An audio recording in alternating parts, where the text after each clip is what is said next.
নানা ভাই ঢাকায় আসতে না আসতেই মন্তাহার বায়না শুরু। ঘুরতে যাবে, পার্কে যাবে, প্লেগ্রাউন্ডে যাবে, তারপরে রেস্টুরেন্টে যাবে। তো নানা ভাইয়েরও নাতির আবদার পূরণ করার জন্য একদম তোড়জোড় করে রেডি হয়ে চলে এসেছি। তো আজকের ব্লগটা এই ঘোরাঘুরি নিয়েই। হ্যালো এভরিওয়ান, আসসালামু আলাইকুম। কেমন আছেন সবাই? আমি ইশরাত শরীফ মুন্নি চলে এসেছি আপনাদের সাথে আমার একটা স্পেশাল ব্লগ শেয়ার করার জন্য। আর এটাতে হচ্ছে আমার মেয়ে তার নানা ভাইয়ের সাথে কি কি আবদার করেছে এবং কোথায় ঘুরতে এসেছে সেইটা নিয়েই একটা ছোটোখাটো ভিডিও। যাই হোক, আব্বু আম্মু আজকে সকালেই ঢাকায় এসেছে, কিন্তু এর ভিতরেই মুনতাহার শুরু হয়ে গেছে তাকে নিয়ে ঘুরতে যাওয়ার বায়না। তো যেমন কাজ তেমন কথা, সকালে এসে নামতে না নামতেই বিকেলবেলা নাতিকে নিয়ে ঘুরতে চলে এলো। যদিও আজকেই আম্মুর ডক্টরের অ্যাপয়েন্টমেন্ট ছিল আনোয়ার খান মেডিকেলে। তো আম্মুর চিন্তা করলাম আমরা ধানমন্ডিতেই যেহেতু এসেছি, ধানমন্ডি লেকের পাশেই একটা ছোটোখাটো পার্ক আছে, তো কেননা আমরা সেই পার্কেই যাই, যেহেতু ডাক্তারও আছে কাছে আর আনোয়ার খান মেডিকেলের কাছ থেকে এই পার্কটাও অনেক কাছে।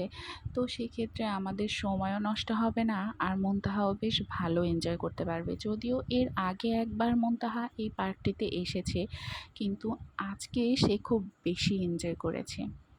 কারণ ওই দিন শুধু তার পাপা তার সাথে ছিল, মাম্মি ছিল না, নানা ভাই নিন্নাও ছিল না। আর আজকে পাপা, মাম্মি, নানা ভাই, নিন্না সবাইকে নিয়ে সে একসাথে পার্কে এসেছে।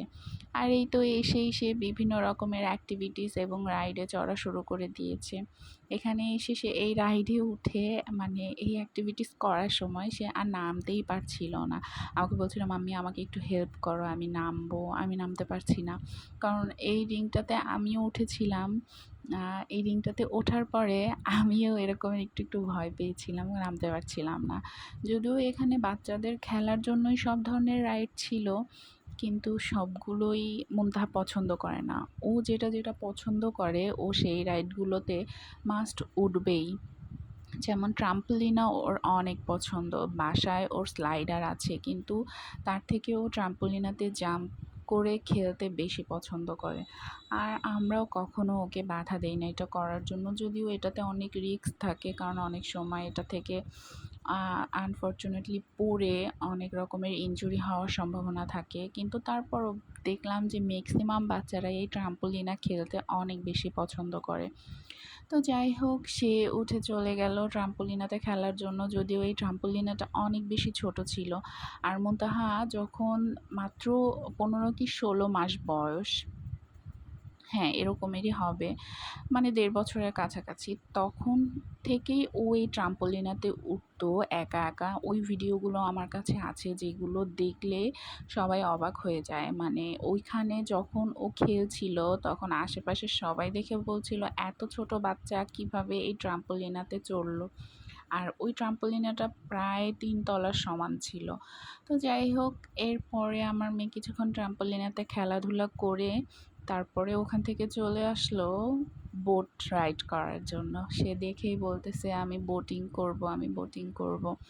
কিন্তু যদিও সে বোটিংয়ের কিছুই পারে না। আর এটা ছিল ব্যাটারি চালিত না। ম্যাক্সিমাম ক্ষেত্রে আমি যেটা দেখেছি, বোটিং সিস্টেমগুলো হয় ব্যাটারি, মানে ছোট সুইমিং পুলের মতন আর্টিফিশিয়াল বানানো থাকে, বাট ওখানে হচ্ছে আপনার যে বোটগুলো থাকে সেইগুলো হচ্ছে একদম ব্যাটারি চালিত থাকে। কিন্তু এই বোটিংটা ছিল হচ্ছে হাত দিয়ে প্যাডেল করতে হবে ওদেরকে। বাট এত ছোট বাচ্চারা কিভাবে হাত দিয়ে প্যাডেল করবে, এটা একটু তাদের মাথার ভিতরে নেওয়ার দরকার ছিল। ম্যাক্সিমাম বাচ্চারাই দেখলাম পারছিল না বোটিং করতে। তারপরও সে অনেক চেষ্টা করতেছিল, বারবার উঠে যাচ্ছিল, মানে একটা এক্সাইটমেন্ট কাজ করে না, কেন বোট চলছে না। তো এই এক্সাইটমেন্টের থেকে সে বারবার উঠে যাচ্ছিল, কিন্তু আব্বু তাকে খুব বেশি সাহস দিচ্ছিল, পারবা পারবা। তো এইভাবে করে সে কিছুক্ষণ বোটিং করে যখন না পারলো তখন ক্লান্ত হয়ে চলে আসলো। আর এরপরে এই যে, মানে এইখানে একটা মেয়ে দেখতে পাচ্ছেন মাথার ভিতরে, মেয়েটার মাথায় মনে হয় সমস্যা আছে। ও গিয়ে ছেলেদেরকেও টেক্কা দিয়ে উপরে গিয়ে বসেছে, মানে ও ওইখানে বসেই খাবে। আর একদম আকাশে যাচ্ছিল, আর কি যে চিৎকার চেঁচামেচি করছিল। এতই যখন ভয় লাগে চিৎকার চেঁচামেচি করা লাগবে, তাহলে উপরে উঠে বসার দরকারটা কী ছিল? যাই হোক, আমরাও সবাই গাধার মতন হাঁ করে ওর তামাশা দেখছিলাম যে কী দরকার ছিল এগুলো করার। এই তো এইভাবে কিছুক্ষণ সময়টা স্পেন্ড করার পরে এরা বাবা মেয়ে আবার খেলা শুরু করলো। এইটা মুনতাহার একটা ফেভারিট খেলা। সে ছোটোবেলা থেকেই এইভাবে রাউন্ড টাউন্ড করে ঘুরতে খুব পছন্দ করে। অ্যান্ড তারপরে এইখানে আমি আমার মাম্মি পাপার সাথে ছোট্ট একটা ভিডিও করছিলাম, সবাই যেহেতু একসাথে দাঁড়ানো ছিলাম। এই তো এরপরে চলে যাব হচ্ছে আমরা ধানমন্ডি লেকে। যদিও আব্বু আম্মু এর আগে কখনো ধানমন্ডি লেকে আসেনি, তাদেরকে ওইভাবে নিয়ে আসার সময় হয়নি।